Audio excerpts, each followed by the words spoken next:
শরীফুল এবং সাকিব আল হাসান এই দুয়ে চোখ আছে বাংলাদেশের সমর্থকদের এবং সেইখানে সবশেষ যে ম্যাচটা আসলে বাংলা টাইগার্স খেলেছে তাদের মানে সাকিব আল হাসানের ব্যাটিং পারফরমেন্স নিয়ে পুরো থ্রু আউট দ্য সিজনে অনেক ধরনের কথা হয়েছে। লাস্ট ম্যাচটাতে তিনি আসলে আপসেট করেছেন। সাকিব আল হাসান ব্যাট হাতে 7 বলে 1 রান, কোনো 4-6 তো নেই, স্ট্রাইক রেট মানে ওভারঅল আর বাকি হিসেবে তো গিয়ে লাভ নেই, 7 বলে 1 run, it means you know the picture.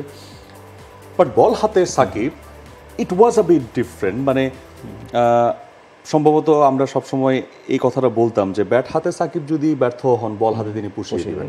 মানে অন্তত বোলিংয়ের জায়গাটা তিনি অলওয়েজ স্ট্রং ছিলেন। মানে এই জায়গাটা তো এক বলে মার খেলে পরের বলে আসলে কামব্যাক করা যায়, ব্যাট হাতে এক বল আউট হয়ে গেলে তার পরের বলে আপনি চান্স পাচ্ছেন না।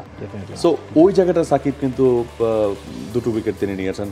তার সঙ্গে শরীফুল আরো বেশি বেটার করছেন, শরীফুল আলোচনায় আরো বেশি ভাবে এসেছেন। ডেফিনেটলি শরীফুল 4 ওভারে 11 রানে 3টা উইকেট নিয়েছেন। তার স্ট্যাটাস যদি দেখি 2.75 তার ইকোনমি রেট, মানে টি-20 বিবেচনায় ভেরি ইমপ্রেসিভ। এখন এমনই ফুরফুরে মনে থাকবে সবাই। বসুন্ধরা টয়লেট্রিজ, ফুরফুরে মন সারাক্ষণ। এবং রেগুলার বেসিসে তিনি উইকেট পেয়েছেন, প্রতি ম্যাচে একটা করে উইকেট তিনি পেয়েছেন আগের যে 3টা ম্যাচে খেলেছেন। Overall he has been tremendous, কারণ বাংলা টাইগার্স মেসেগার বোলিংয়ের এখন লিডিং দায়িত্বটা আসলে বাংলাদেশের এই দুই বোলারই পালন করছে। যদিও আলী খান এই টিমে আছেন, তবুও চমৎকার অনেক ম্যাচে আমরা এক্সপেন্সিভ হতে দেখেছি। True, very true. Shakib Al Hasan, আপনি যেটা বলছিলেন আসলে অনেকদিন ধরেই মাঠের বাইরে বিতর্ক আসলে তার পিছু ছাড়ছে না। বোলিংয়ের কথা বলতে গেলে টি-20 ওয়ার্ল্ড কাপেও তিনি রেগুলার 4 ওভারের কোটা কোনো ম্যাচেই ফুলফিল করেননি। খুব বেশি যে একেবারেই ফর্মে ছিলেন না বলা যায়, কারণ লাস্ট মেজর লিগ ক্রিকেটেও তিনি একটা দীর্ঘ সময় তাকে দল থেকে বাইরে রাখা হয়েছিল শুরু কয়েকটা ম্যাচের পর।